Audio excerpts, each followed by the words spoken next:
Hello, welcome to the Hope, Health, and Healing podcast. I am Michelle Hannah Fields, and I am your host for episode 43 as we once again join my friends Phil and Amy Martin in part 2 of this two-part series. In this episode, Phil and Amy are sharing what their journey of faith has looked like after their son went through a heart transplant, the days after that were hard, trusting God for healing, and how through it all, friends and family supported them. They also talk about what it looked like to have to release Grant into God's hands as his healing happened in heaven. They also share what it has looked like walking through this intense grief. Sit back, relax with your favorite cup of coffee or beverage of your choice, and allow Phil and Amy to share their hearts with you and encourage you, even if you're walking through grief or even if you've never walked through it, because one day you will have to walk through grief, and their story will inspire you and give you hope that there is peace on the other side. You know, from the heart transplant, the next few days was hard, but just I remember that time, and I remember you sharing like where you saw God in those moments. So share a little bit about that. Yeah, and so something we mentioned earlier was there in the hospital, like when we knew, I prayed that when we knew that he was not going to survive, I prayed that God would take him and we would not have to make a decision about taking him off life support. And that was when I reached those moments where I couldn't pray. I could not pray anymore. Yeah. And I just I would even start to pray, and I thought it was like a block. Yeah. And I had people that were lifting us up, and they were praying for us, that intercessory prayer. They were the ones lifting us up to pray for us. And so seeing that was a big deal for us.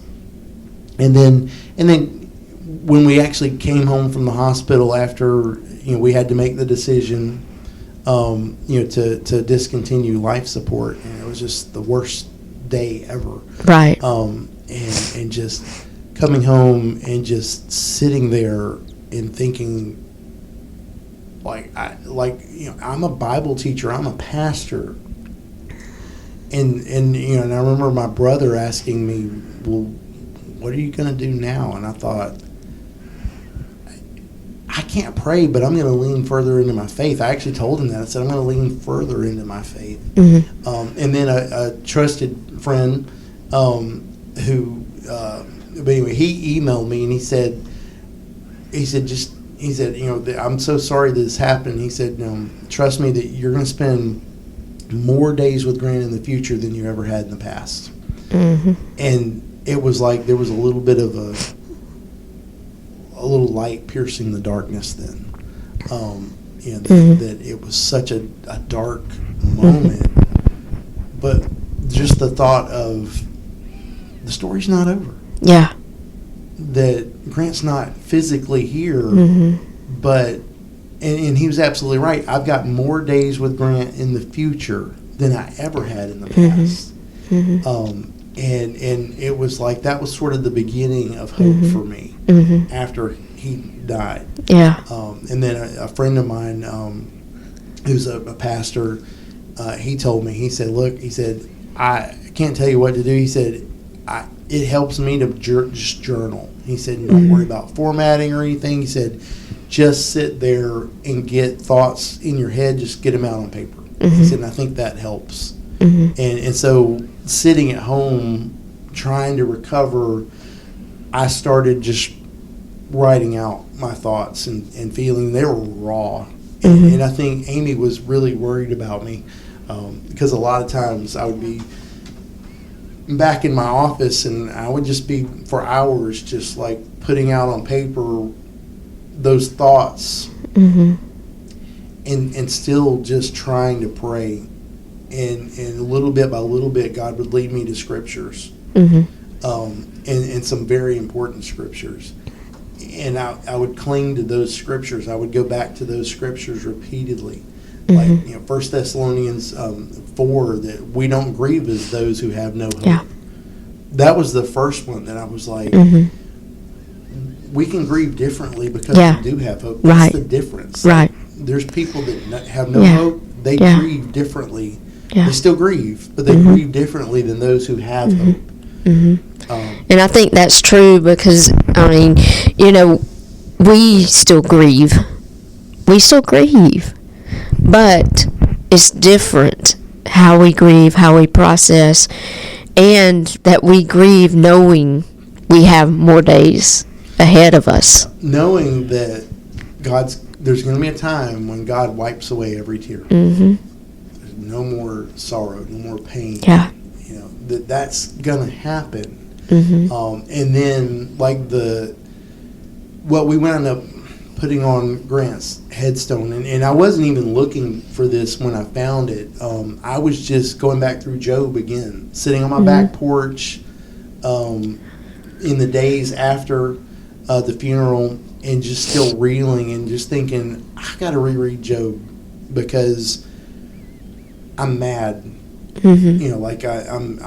I'm mad that we lost him. I'm mad things did not go the way it did when he was 5 years old.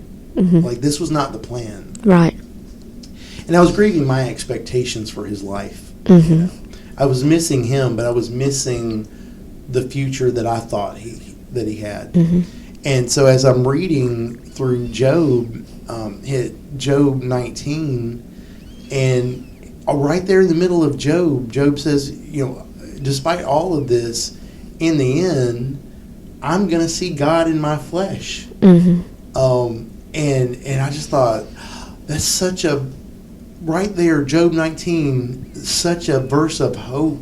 That Job knew everything that he was going through, that was this side of life. Right. But there was going to be a day when he would see God in his own flesh, and there would be victory. And so that's actually the verse that we had put on Grant's headstone, because we just thought, well, that was Grant's favorite book of the Bible, and that really just resonated with us, and so that was just really, really important for us.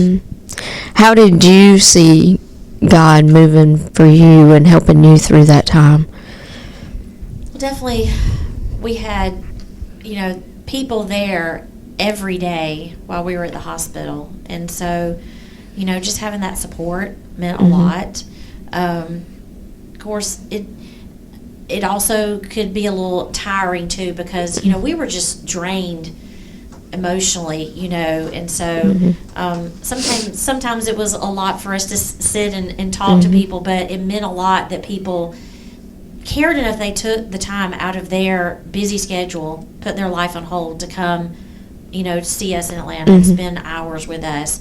And just people texting, just, I'm thinking about you, because sometimes you feel like that was a long period of time for us to wait. Sometimes it can feel like you've been cut off from the world, and people go on with their life and they've forgotten about you. So that's your life. Your world has stopped spinning. Yeah. And everybody else's just keeps going.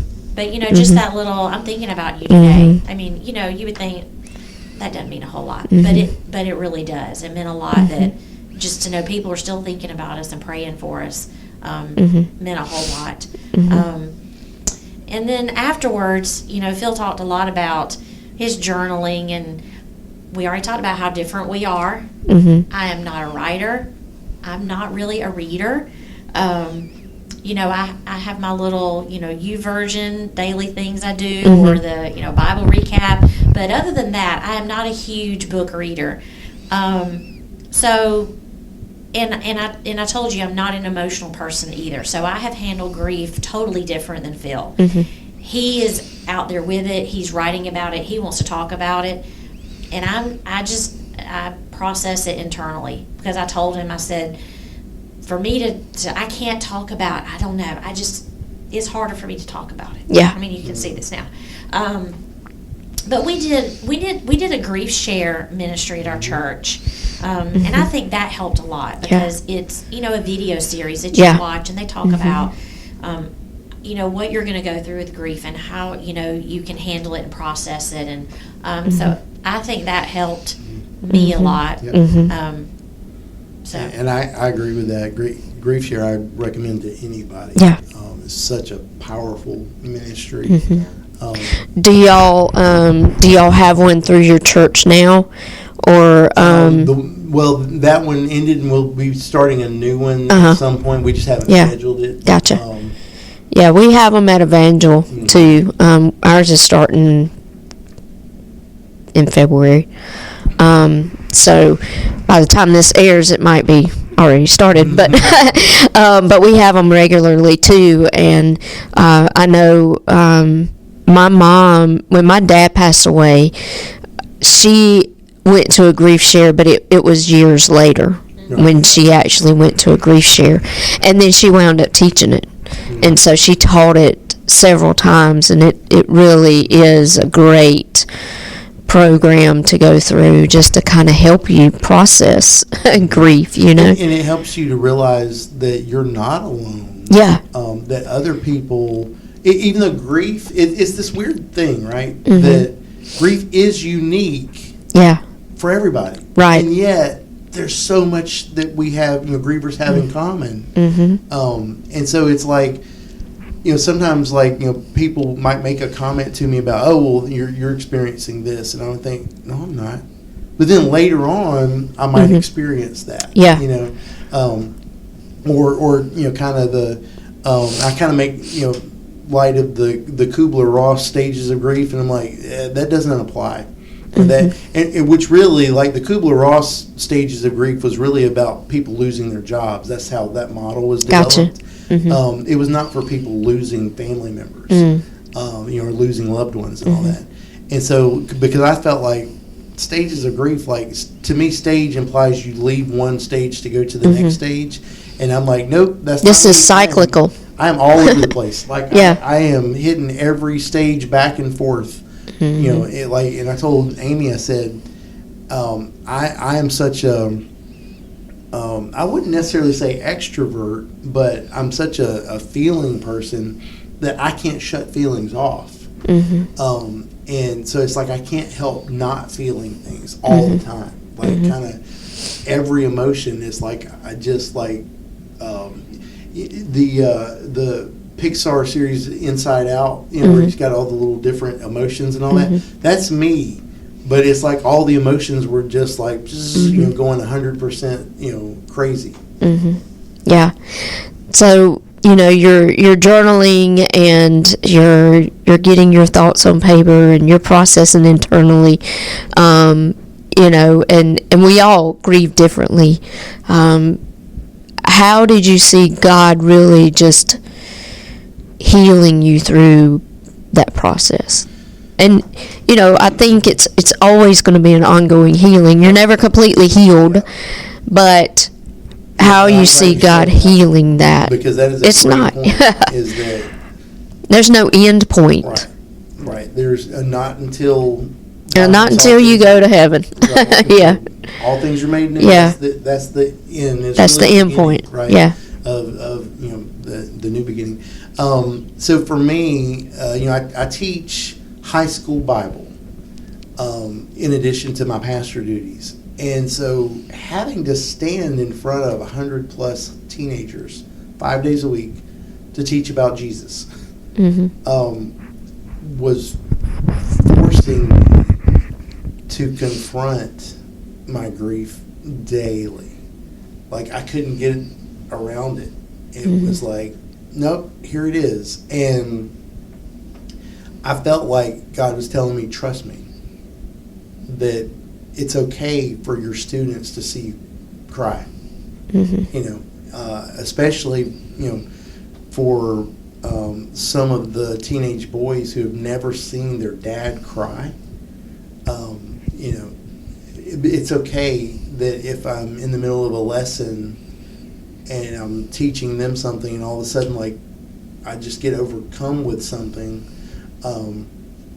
And so that was part of the journey, part of how I saw God working was, and I had a lot of my students would just write me notes, or they would come. A lot of my students came to the visitation or came to the funeral, and they were supporting us all along the way. And even when it was Grant's birthday, my students even had like all day long we had an ongoing 6 periods in a row birthday party for Grant.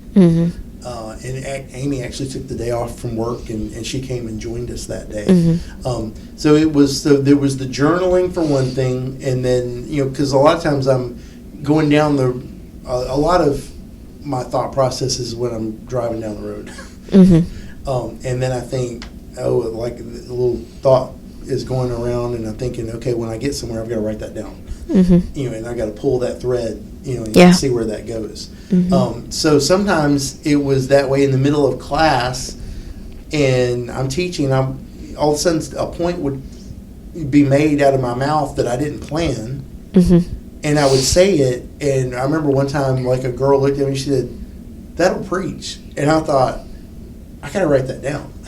and I went or whatever the point was, I wrote it down, and so it was a little bit of I was already journaling anyway, just to help articulate things and get all the jumbled up stuff, get it out. But then having to dig into Scripture and hopefully gently leading students to love Jesus, to trust Jesus on a daily basis, and then thinking again, like when he was 5, all eyes are on me. They're looking at me to see how I'm going to handle the death of my son. And as a pastor, all eyes are on you. Like, are you going to push or point the sheep toward Jesus? Or it could have gone the other way. Right. And so on a daily basis, it was just like the responsibility I had to my students, kind of God's sovereignty forced me to dig deeper into Scripture, forced me to dig deeper into my prayer life. And then it was like where I'd gone through that season of I couldn't pray. I would try and just like, it was like a black wall. And then all of a sudden, like as hope kept breaking through, and hope just kept breaking through, and then it was like my prayer life went to another level that it hadn't before. And so for me, that's kind of how I saw God working in that, was my interaction with my students, their love and their support for me. Honestly, there was, and I told the students, I said, I'm going to be honest with you, I'm grieving. I'm not going to hold back from them, because they need to see that, because they need that modeled for them as well. Right, because they're going to walk through something hard, and they'll be able to point back. And I even had a day, this is the weirdest thing, because you never know when grief is going to hit you, right? You never know. And like this school year, see you at the pole. We're out there early before school starts, and all of a sudden, like the biggest grief wave hit me, and I thought, what is going on? Where did that come from? Classroom, and I just told my students, I said, I can't teach today. And a student said, I got you, Mr. Martin. And he came and took the clicker from me, and I got all my Google Slides ready to go, and he just read through the Google Slides and ran class. And then second period rolled around, I kind of explained what was going on, and a girl in class said, oh, I'll do it, Mr. Martin. And then by the end of the day, I was kind of like, the grief wave had kind of lifted, but it was students, and they will never know the impact they had on me, that when I couldn't hardly breathe, they were lifting me up. Yeah. They were the ones that I thought, they're the ones that are lifting me up as the teacher. Yeah. and then it just made me love them even more, and then made me want to dig in and even be a better teacher. For sure. To reciprocate that. So. And that goes back to community. Yeah. You know? Yeah. Amy, how about you? I feel like through it all, through, the stages of grief, I've talked about how we handle it differently. I feel like his writing and journaling has really helped him, handle his grief, and but and like he said, he kind of has this feeling like he has students that he has to be there for every day. With me, I kind of feel like I kind of have to like put my emotions aside, because I teach little ones. It's not as easy for me to stop and know. But and so I think that's part of my brain, is that I just kind of put my emotions on hold. I get through the day. I do what I got to do. But there have been times where, especially when we've come up on holidays and birthday and just significant events, it's always, and I feel like for both of us it's like this, it's leading up to the event, the anticipation of it, where grief has tended to hit me harder. Christmas, it wasn't Christmas Day, it was 2 or 3 days before. Right. Just the thinking about Christmas is coming and he's not here. Yeah. And so I've had a harder time with those times where I guess life has slowed down a little bit, but yet you're coming up to those important events.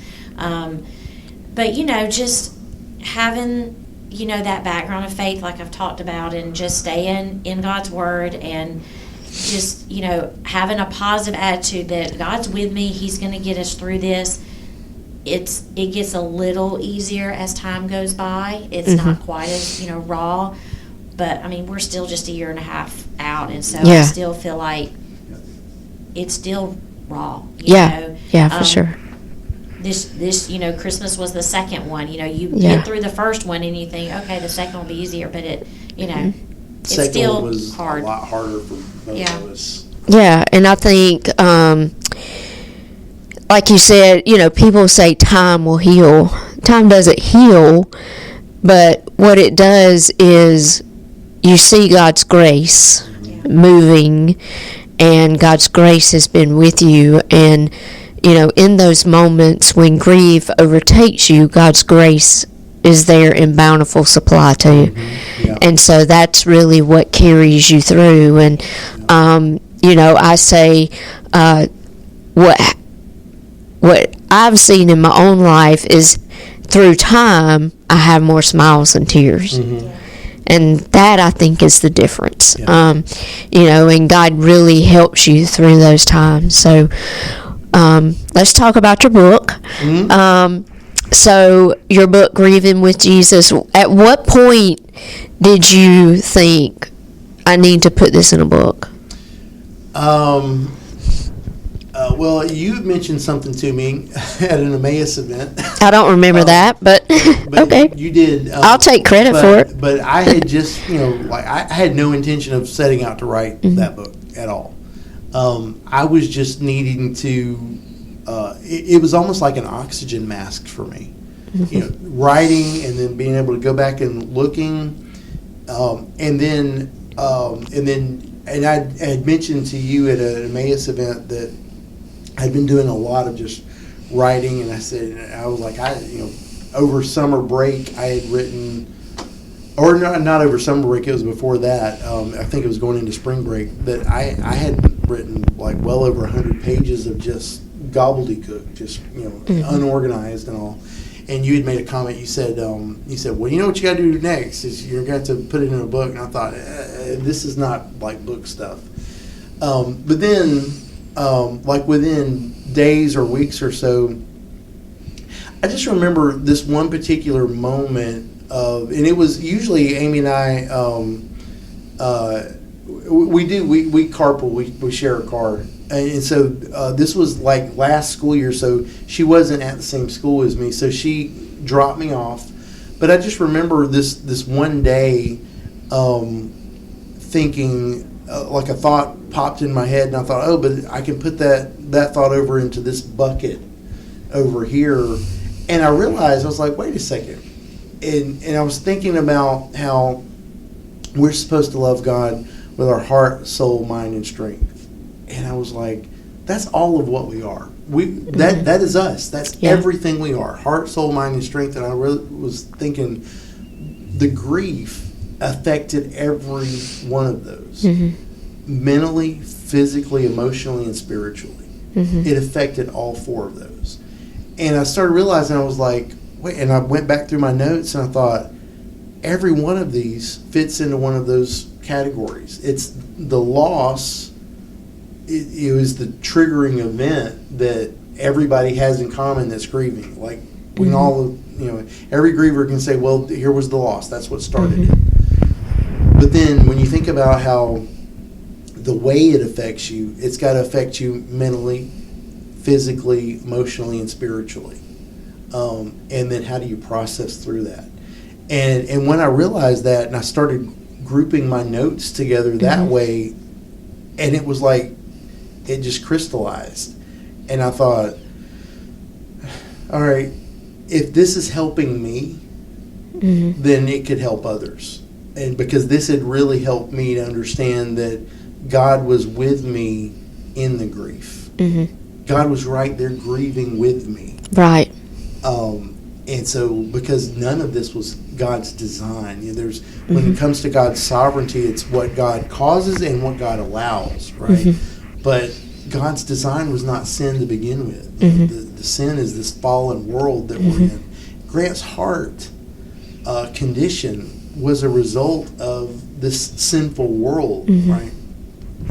But the hope, the future, that physical future we've got in with Jesus, and realizing that, okay, all of that's going to be, the curse is going to be lifted. All of that's going to be made new. And I thought, when a thought came to mind, I thought, well, at least I've got a bucket to put that in. Like, that's like emotional, or that's spiritual, or this is physical, or this is something mental. I was like, well, sometimes, like, maybe I've got to decide. A thought pops in my head. I got to decide: is that from God or is that from Satan? And I thought, well, there's like a truth and lies, mental capacity to it. There's this emotional capacity, but then there's also like the future, the hope and the peace that we have, that God's promised. This is in His Word, that He's promised that He's going to wipe away those tears. That, and it's like that. It's that hope that starts penetrating all that darkness and gets bigger and bigger and bigger. Not that you don't still experience all those waves of grief, and that's how it was described to me, as it would be a wave of grief. And I thought, that's appropriate, but also to me it feels like an island of grief. It feels like sometimes the wave picks me up and just deposits me on an island of grief, and I'm just there on that island. And not that I stay on that island, but sometimes like I feel like that. It's one of the things I got from GriefShare. The main thing I took away from it was checking my grief every day, every morning, to think, what's my grief doing right now? It's a thing. It's not going away. It's not as sharp and intense as it was over time. But also, it's still there. It will still rear its ugly head at times. But the antidote is hope. Right. The antidote is the promises that God's given us, and that's what we cling to. We cling to those promises, because I know I'll see Grant again. That Grant's in that great cloud of witnesses. Right. Yeah, I love that. And, I think it's important to realize, like you said, like, grief is going to come. It's not a one and done. It's a process. And even, my mom has said, my dad's been gone almost 20 years. She still has grief hit her sometimes, out of nowhere, for whatever reason, and you don't ever know. You can't anticipate when it's coming. It just comes. And, I think in those moments, it's just allowing yourself that moment and realizing, okay, well, God's going to carry me through this moment of grief too, this wave of grief, and then He's going to say, peace, be still. And then you'll have times when you're just good, and then another wave of grief will hit, and he'll say, peace, be still. Yeah.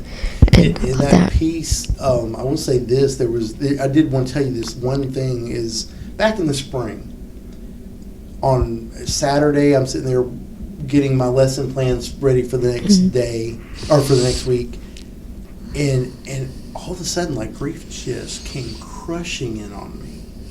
And I mean, I'm doing lesson plans, and I'm sobbing like crazy, and I felt like, where earlier I had said, that prayers had once felt like tangible to me, it felt like just darkness descended on me.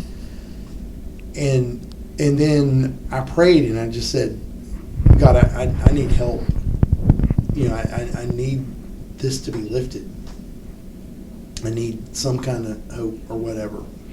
And it was within, at least an hour, maybe half hour, but no more than an hour, that one of Grant's friends texted me and said, hey, I'm praying for you. Unprompted by nothing other than the Holy Spirit, right? And all of a sudden, I see that text message from him that, hey, I'm praying for you. Just hearing from somebody. Yeah.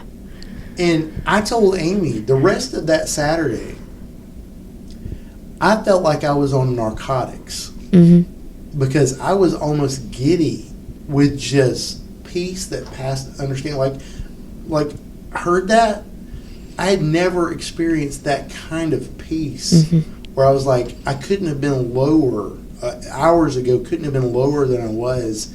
And then all of a sudden I told Amy, I said, I want to bottle this up. Like I don't want this to ever fade away, because I feel like I'm on something right now. And it was just God giving me peace. Yeah. And so, like, little things like that, little markers like that, where I go back to that sometimes, I'm like, God, just give me your presence. That's all I'm asking for. Yeah. You don't have to give me answers. Give me your presence. Yeah. That's so good. So good. Anything else you want to share, Amy? I don't think so. Okay. I'm good. Well, again, thank y'all so much for just coming and sharing. I know that this is going to touch so many people, and I will put a link to your book on the podcast, and just I know that God's going to continue to bless y'all in this journey, and that He's just going to open doors for you to help other people. So thank y'all again. Yeah, I think God will use it. I had a conversation as we close out. Had a conversation with a gentleman at my church, and he retired Coast Guard, retired from the police force, and he was kind of there. We're just having coffee, and he's telling me some stories, from his life. And then in the middle of he just stopped and he looked at me. And he said, "You've got a purpose." Like he said, "Would you want to take your son out of heaven, out right now from the presence of Jesus?" I said, "No."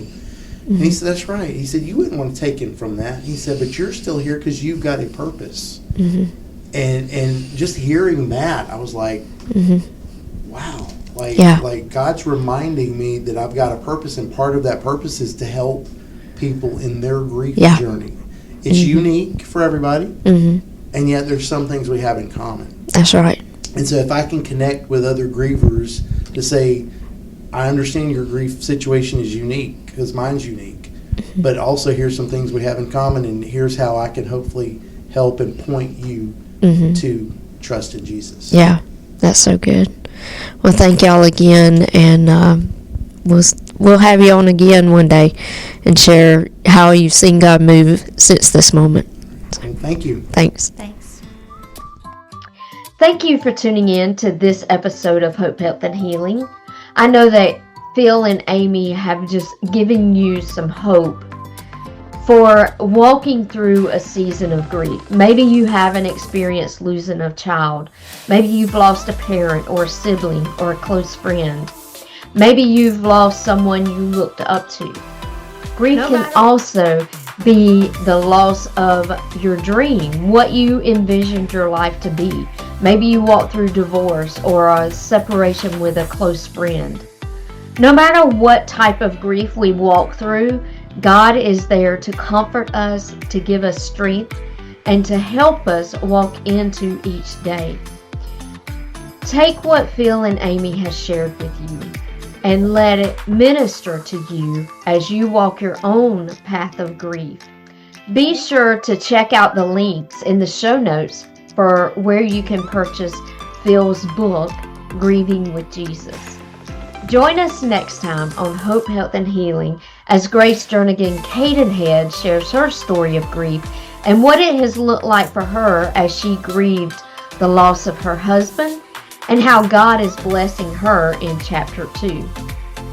If you have not followed our show, be sure to follow our show, like and share with your friends, and then leave us a comment or a review. Thank you and have a great day. We'll see you next time on Hope, Health, and Healing.